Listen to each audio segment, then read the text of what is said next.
அனைவருக்கும் தமிழ் வணக்கம். இப்போ நம்ம நினைச்சத விட விஷயம் வந்து மோசமா போயிட்டு இருக்கு. என்னன்னு பார்த்தீங்கன்னா, சோனம் வாங்சுக் அவர்கள் 21வது நாளா உண்ணாவிரத போராட்டம் வந்து நடத்திட்டு இருந்திருக்காங்க. ஸோ இப்போ நடத்திட்டு இருந்தப்ப திடீர்னு போலீஸ் எங்க வந்து வந்தாங்கன்னு தெரியல. வந்துட்டு இந்த மாதிரி அழைச்சிட்டு போறோம்னு சொல்லிட்டு சொல்றாங்க. ஏன்னு கேட்டா, டெல்லி ஹைகோர்ட்ல இருந்து ஆர்டர் வந்திருக்கு. அவரோட ஹெல்த் வந்து ரொம்ப மோசமா இருக்கு. ஸோ அவரோட ஹெல்த் வந்து எக்ஸாமின் பண்ணணும்னு சொல்லிட்டு கூட்டிட்டு போயிட்டு இருக்காங்க. அதாவது இத்தனை நாள் இல்லாம இப்போ திடீர்னு கூட்டிட்டு போறதுக்கான காரணம் என்ன? ஏதாவது அரசியல் பின்னணி இருக்கான்னு கேட்டீங்கன்னா, எஸ், ஆமா இருக்கு. ஏன்னா இப்போ வந்து அந்த நீட் பேப்பர் லீக் ஆச்சு பாத்தீங்களா? அது லீக் ஆன பிறகு புதுசா வந்து ஒரு எக்ஸாம் டேட் வந்து வச்சாங்க. ஸோ அந்த எக்ஸாம்ல வந்து எக்ஸாமும் நடந்துச்சு. அதுக்கான ரிசல்ட் வந்து பார்த்தீங்கன்னா, இந்த ஜூலை முடிவிலையோ இல்லை ஆகஸ்டோட ஆரம்பத்திலையோ அப்போதான் ரிசல்ட் வரும்னு சொல்லிட்டு ஒரு டென்டேட்டிவ் டேட்ஸ் சும்மா அந்த நேரத்தில் தான் வரும் அப்படின்ற மாதிரி வந்து சொல்லியிருந்தாங்க. ஸோ அப்படி இருந்தப்ப என்னன்னு தெரியல, இது அதிசயமா திடீர்னு வந்து இந்த ஜூலை 16ஆம் தேதி வந்து பார்த்தீங்கன்னா ரிசல்ட் வந்து விட்டுட்டாங்க. அதான் யார் யார் எவ்வளோ மார்க் எடுத்துதான்னு சொல்லிட்டு அந்த ரிசல்ட்டும் வந்துருச்சு. இப்போ இது நடந்த பிறகு என்னன்னா, கொஞ்சம் ஜஸ்ட் சில நாட்கள் தான். இப்போ நைட்டோட நைட்டா இந்த டெல்லி போலீஸ் கமிஷனரா வந்து பார்த்தீங்கன்னா, இது அனுராக் குமார்னு சொல்லிட்டு வந்து நைட்டோட நைட்டா வந்து சார்ஜ் எடுக்கிறார். அதுக்கு முன்னாடி வந்து பார்த்தீங்கன்னா சதீஷ் கோல்பேன்னு சொல்லிட்டு ஒருத்தர் இருந்தார்.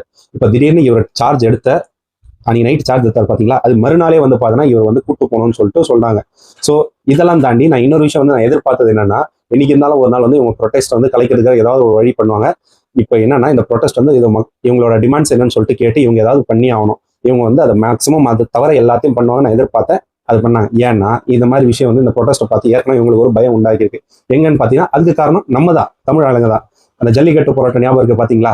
ஸோ அது வந்து பார்த்தீங்கன்னா இவங்க வந்து இதுவே ஒரு எக்ஸாம்பிளா இருந்திருக்கு. யோசிச்சு பாருங்க, இந்த உலகமே சுற்றி திரும்பி பார்க்குற வைக்கிற அளவுக்கு வந்து அவ்வளோ பெரிய போராட்டமாக வந்து நடந்திருக்கு. ஸோ அதுவே வந்து இப்போ உலகத்துல நிறைய போராட்டம் நடக்குது வந்து பார்த்தோன்னா ஒரு முன்னாடியே எக்ஸாம்பிளாவும் இருந்திருக்கு. ஸோ அதை பார்த்துட்டு இப்போ என்னன்னா, இப்போ அந்த ஜல்லிக்கட்டு போராட்டத்தில் வச்ச டிமாண்ட்ஸ் வந்து பார்த்தீங்கன்னா அதில் வந்து சில டிமாண்ட்ஸ் வந்து நிறைவேற்றப்படுது. சரி, இதே மாதிரி இன்னும் சில டிமாண்ட்ஸ் வேணும்னு கேட்டப்போ தான் இவங்க தடியடி வச்சு நடத்துனாங்க. ஸோ அதே வந்து இவங்களும் வந்து ஃபாலோ பண்ணுவாங்கன்னு சொல்லிட்டு நான் நினைக்கிறேன்.